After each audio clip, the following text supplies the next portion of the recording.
this is the topic that actually got me started in electrical engineering, solar energy. And it made me really happy to hear some of my co-presenters to talk about solar energy, because it's very important. But before I start, I would like you all to think, how much energy have you used today?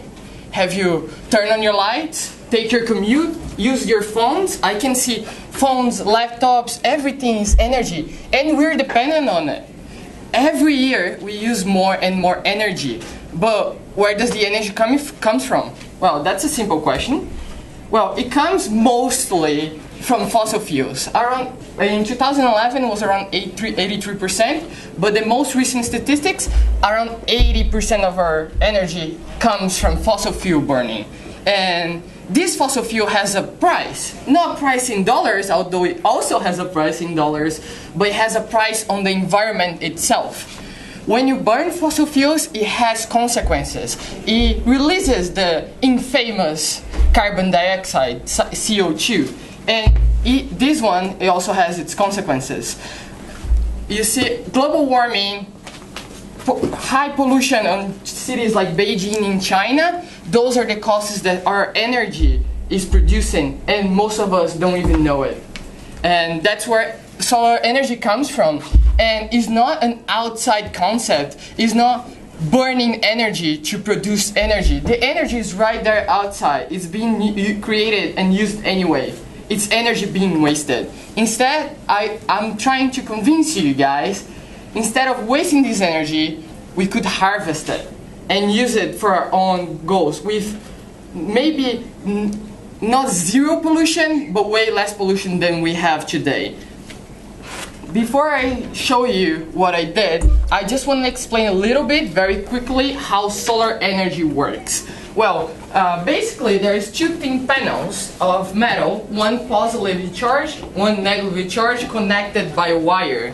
And when light hits this negatively charged part, it comes out of an electron that flows through a wire through the positive side, because negative is attracted to positive. And during this flow of electrons, that's what generates the load and creates electricity for our system. And I'm actually going to demonstrate it now with these little LEDs. If you didn't know, LEDs convert energy into light, and they're very efficient at that. But they can also go the other way around and convert light into electricity, although they're not nearly as efficient.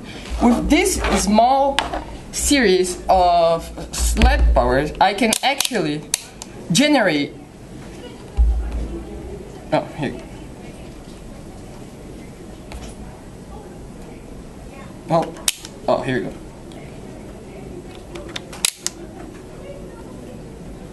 .4 volts of usable electricity just for being there, but it needs light. So what happens if I take the lights off?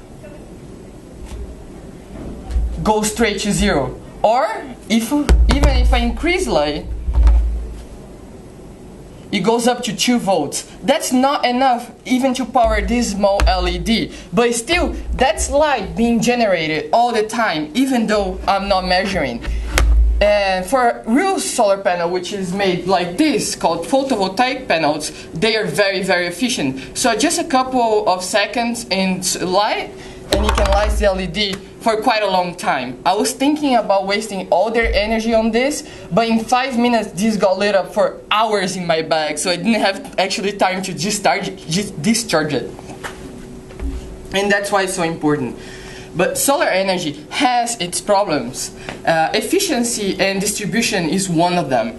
Efficiency is because our solar panels are not very efficient. The best solar panels we have only convert 20% of the energy. And that's very little. But if you think about it, 16% efficient solar panel, it's half as efficient as an 18% efficient solar panel. So only with 3% difference, it produces twice as much electricity, which is quite amazing, right? So today we're trying to power the whole world with solar energy. Would that be possible? Yeah, in 1 hour the sun radiates Earth with 10 times more energy than we need for the whole year. The thing is, we need to learn this energy, and I'm really hoping that one day our future is going to be powered by sunlight. Thank you very much. That's my presentation. I hope you guys liked it.